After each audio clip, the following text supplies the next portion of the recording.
Hoivakodeissa ja kotihoidossa on hoitajilla usein vaikeuksia tietää, mitä yksityishuoneissa tapahtuu ja tulla kiireesti paikalle auttamaan, kun apua tarvitaan. Mutta on olemassa ratkaisu, etävalvonta. Sen avulla voidaan asukasta seurata ilman, että yksityisyyden suoja vaarantuisi. Tervetuloa Inlisolin etävalvontaan. Se havaitsee heti kaatumiset olohuoneessa, kylpyhuoneessa, keittiössä, missä tahansa ja hälyttää heti etävalvontakeskukseen. Olli kaatuu.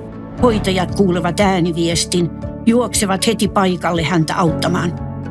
Tässä on Rami, joka lähtee joskus huoneesta öisin vaeltelemaan. Hoitaja Anna saa heti hälytyksen ja saapuu kiireesti paikalle.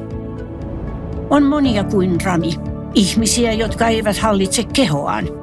Inlisolin avulla voimme pitää heidät turvassa ja suojella heitä. Mutta ei tässä kaikki.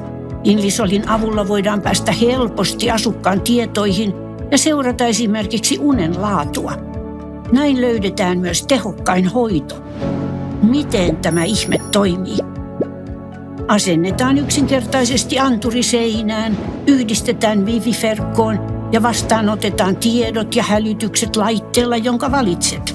Ei kameroita, ei puettavia laitteita, eikä loukata kenenkään yksityisyyden suojaa. Inlisolin etävalvonnan avulla voit tarjota hoitoa oikeaan aikaan, oikeassa paikassa. Jokainen sekunti voi olla tärkeä. Tutustu Inlisoliin jo tänään.